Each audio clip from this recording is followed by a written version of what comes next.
Before we continue, understand this podcast is for adults only and refers to relationships and activities between adults which are voluntary and consensual. If you or anyone you know is being abused, coerced, or violently aggressed against, please reach out for help to the appropriate authorities.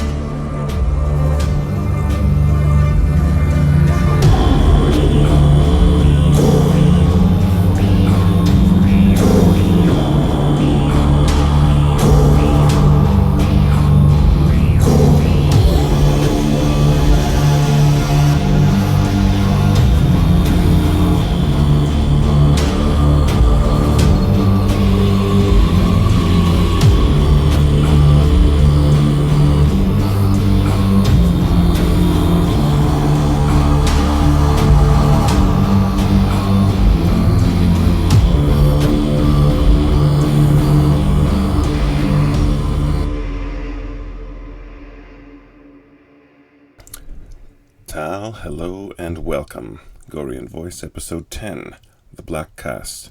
On this happy Sunday morning, let's have a look at some proper second knowledge.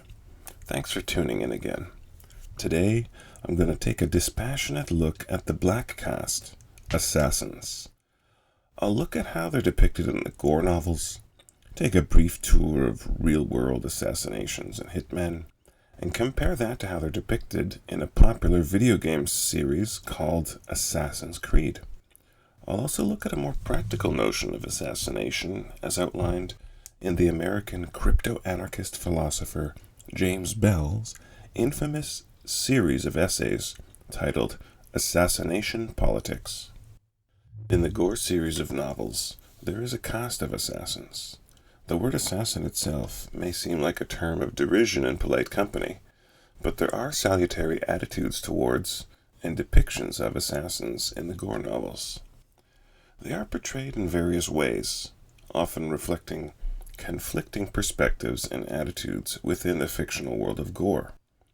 In the stories that feature assassinations, the assassins are sometimes portrayed merely as hitmen, brigands, outlaws, etc., who sell out the lives of their fellow men to the highest bidder. Usually, though, if they are not a mere one-off enemy of the protagonist, or if the protagonist himself is practicing as an assassin, their motivations are much more nuanced and interesting. Let's take a look at the assassins themselves from the perspective of an ordinary Gorean person. Skills and abilities. Assassins are depicted as highly skilled in the arts of stealth, subterfuge, and combat. They are trained in various methods of killing, and are considered to be among the deadliest individuals on Gore. Book 5, Assassin of Gore, focuses heavily on the combat and other physical skills of the titular assassin. He is in fact outwitted by his opponent, and his life is saved by Confederates he didn't know he had. There is also respect for their craft. Despite their often nefarious activities, assassins are sometimes depicted with the degree of respect for their dedication to their craft. Their ability to carry out precise and efficient killings is acknowledged by other characters, even if they may not approve of their methods or motives. There is the matter of fear and distrust. Assassins are also often feared and distrusted by other characters in the novels. Their reputation for secrecy, ruthlessness, and unpredictability breeds suspicion among both allies and enemies. There is a certain contamination of associating or even transacting with assassins that many Goreans scrupulously avoid.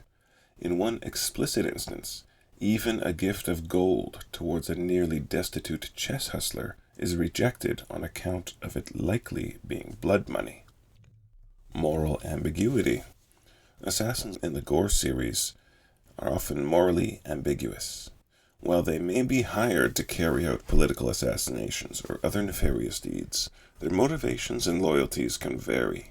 Some assassins may act out of personal vendettas or loyalty to their own codes of honor, while others may simply be mercenaries seeking profit. One such example of adherence to some code is in Book 5. The titular assassin declares on a few occasions that he has already taken money, which appears to be some threshold of honor and duty that must be carried out. in the same way that certain professionals, lawyers come to mind, may not opt out of representing a client after accepting a retainer. Ethical considerations. The novels sometimes delve into the ethical considerations surrounding assassination and the use of violence for political or personal gain. Characters may grapple with questions of justice, morality, and the consequences of their actions when dealing with assassins and their targets. One such concern that is raised early in Book 5 is the question of whether or not the titular assassin is in town to make the first kill or the second. Some characters express a relief that he is partaking in the response to an initial killing. In certain contexts, individuals may come to admire assassins for targeting oppressive or tyrannical figures, viewing their actions as a means of bringing about positive change or justice in society. This admiration may arise from several factors. Overall, admiration for assassins in the context of necessity or justice often reflects a belief in the legitimacy of targeted violence as a means of confronting entrenched power structures and advancing the cause of freedom, equality, and justice. Now let's have a quick look at a few genuine types of assassins who have become fixtures in popular culture. Bear in mind, I'm only considering as an assassination instances where the killer, or the party who hired them, has an explicitly political or spiritual motive. I'm not counting people with a personal vendetta or mental illness. Assassins have existed in different cultural settings throughout history, some of which are well known, including the namesake Hashishin and the Japanese ninja. Unfortunately for fans of either mutant turtles or black-clad shuriken-throwing swordsmen, it seems that the image of the ninja as a black-clad acrobatic expert in close-quarters combat is a modern confection spun up out of the black-clad stagehands who moved props and lifted actors in traditional Japanese theater. There were historical ninjas, but they were more like intelligence agents and infiltrators. The black pajamas aren't exactly incognito. Ninjas have inspired no shortage of film, TV, cartoon, and video games. But a more recent video game franchise, launched in 2006, was inspired by the other above-mentioned group of assassins, the Hashishin. This franchise, which also now has a Hollywood movie and plenty of tie-in novels, tabletop board games, and other media, is called Assassin's Creed. Note, the word assassin comes from an older term, Hashishin, of Arabic or possibly Persian origin, that Marco Polo described as being related to hashish.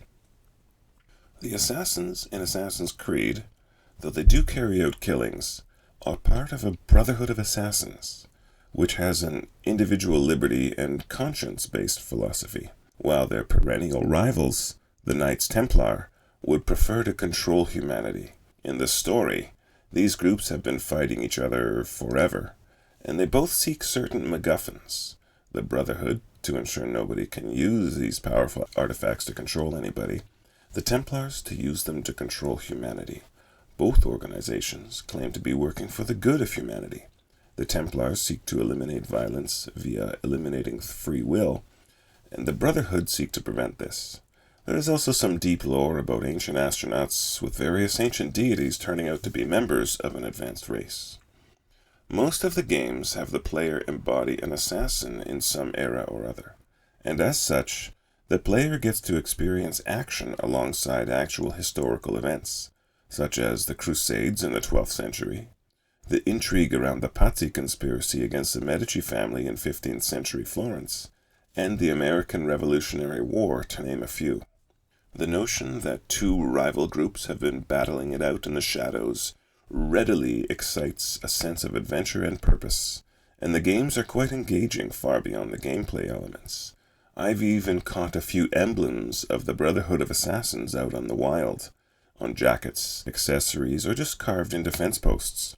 But like the fashionable Rebel Alliance ensign from Star Wars that is found on sticker form all over the place, I suspect it is displayed more as a tribute to the franchise, rather than a deep commitment to the faction's principles. Anybody who is looking for a liberty-minded or authoritarian faction that has persisted for centuries will be disappointed. Any conspiracy debunker will be happy to point out that it's functionally impossible to keep secrets if you're dealing with more than one person. People love to tell their stories. Even modern state actor intelligence services, which follow scientifically derived best practices for secret keeping, compartmentalization, and data security, can't help but leak once in a while. If there are organizations around today that assassinate people regularly, I think we're looking at state actors, or at the very least, state-sponsored actors. The air of legitimacy that a nation-state grants, combined with spending money one didn't personally earn, is the deadliest combination. Whether it's your tax dollars at work at the Special Activities Center of the CIA bumping someone off, or if the Islamic Republic of Iran, who can pull money straight out of the ground, makes good on their payout to the fanatic who stabbed Salman Rushdie, large, powerful organizations may take down little people without suffering any of the consequences that an ordinary person would, having undertaken the same deadly business. From time to time, a lone actor or member of a smaller faction takes down a leader in a larger organization. At the subnational level, famously, a 17-year-old Japanese nationalist, Otoya Yamaguchi, stabbed Inejiro Asanuma, the leader of a Japanese Socialist Party, during a televised debate. Footage of this can still be found on YouTube. There is a contemporary American libertarian philosopher named Jim Bell, who has an interesting take on the idea of open sourcing assassination. Mr. Bell's multi-installment essay on assassination politics is a controversial piece that outlines a hypothetical system where individuals anonymously contribute funds to a pot, with the person who successfully predicts the date of death of a government official receiving the pot. The essay explores the potential consequences of such a system and its implications for society, governance, and individual liberties. It raises ethical, legal, and moral questions about violence, anonymity, and accountability in the digital age. A goodly portion of the essay is taken up by addressing several technical aspects of the scheme, which, after the advent of cryptocurrencies, have been more or less solved. Bear in mind the essay was written in the mid-90s. Another large chunk of the essay is dedicated to the precise workings of an organization that would facilitate this practice, thanks to the concepts of smart contracts, AI-linked oracles, and DAOs, which are decentralized autonomous organizations. Much of the work of creating the organization referred to above has been reduced to a little coding.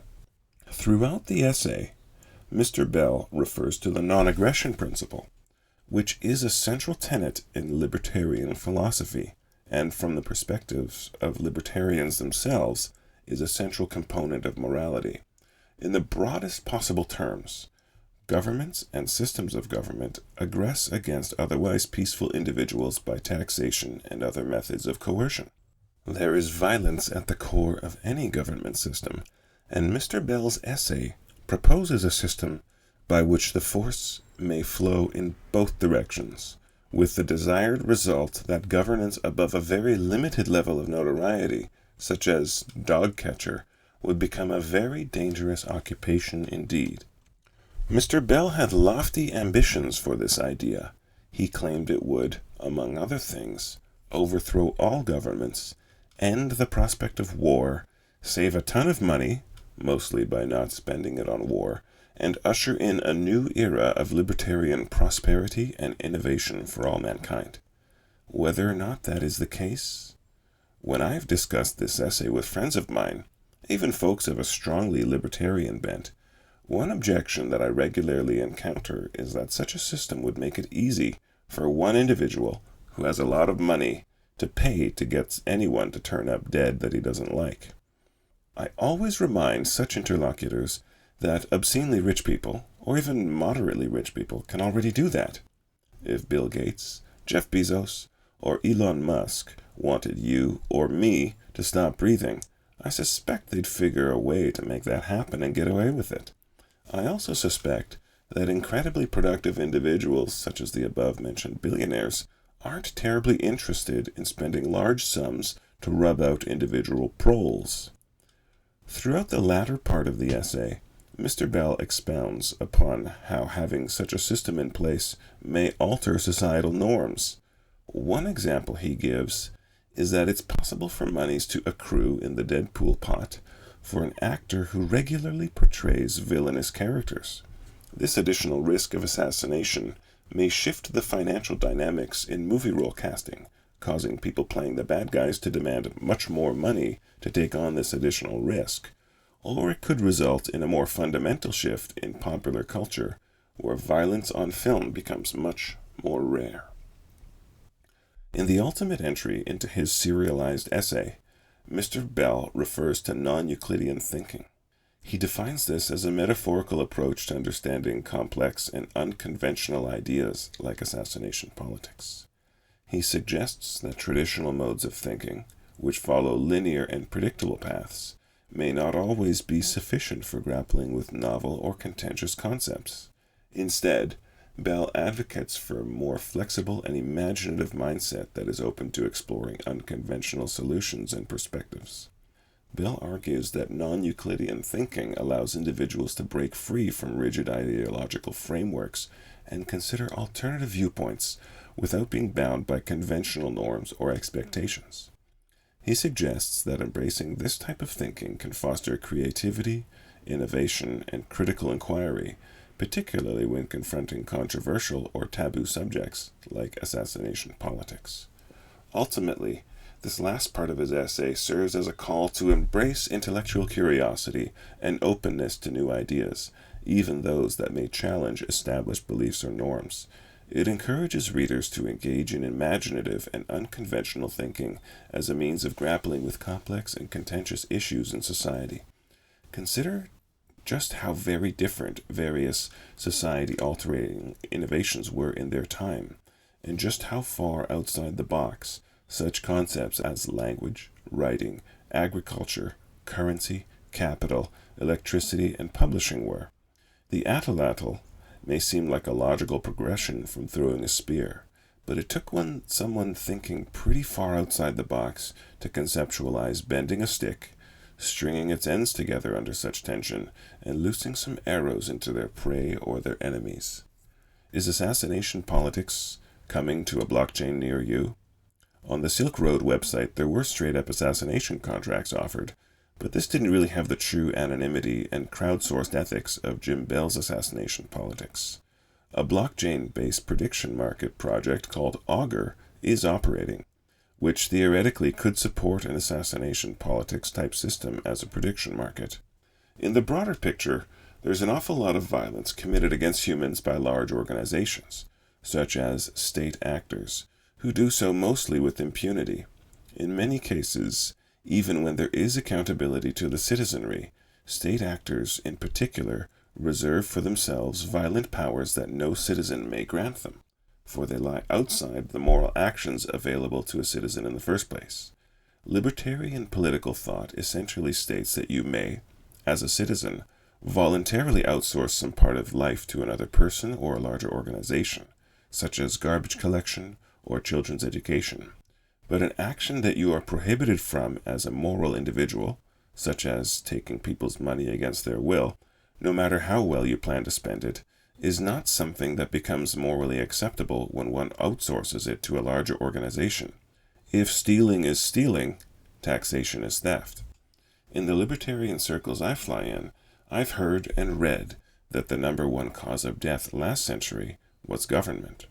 It's cold comfort that most of the direct killing was done by men wearing green costumes. Perhaps a robust, anonymous prediction market on when Hitler, Stalin, Pol Pot, or Mao Zedong would draw their last could have kept a few million more people on the right side of the ground.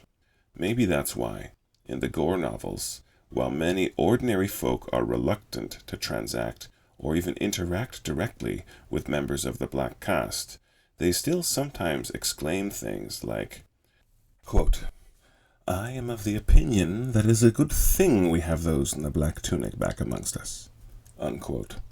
Do they know something we don't? Astute listeners will notice that I didn't go into the technical details about the assassination politics project. The information is not hard to find. You can't stop the signal after all. Will such a system avail us of the wisdom of crowds, or have us descend into the madness of the mob? I don't know, though I have my suspicions. I'm as certain as I can be, however, that you don't know either. Thanks for tuning in again. In a future episode, I'm going to be looking closely at the topic of addiction, particularly as it intersects with gore in fiction, and with those who practice a Gorean lifestyle in real life. But please join me next week, where I'll be doing a deep dive on gore as a relational practice. As always, lads, stay upright, stay strong. If you need to, swear your way up, but don't whimper your way down. Your ancestors are watching, don't embarrass yourself. Ladies, keep it together on your end. You may cultivate peace and grace, or sloth and resentment. Choose the former and let beauty be your truth. Be well. Talk to you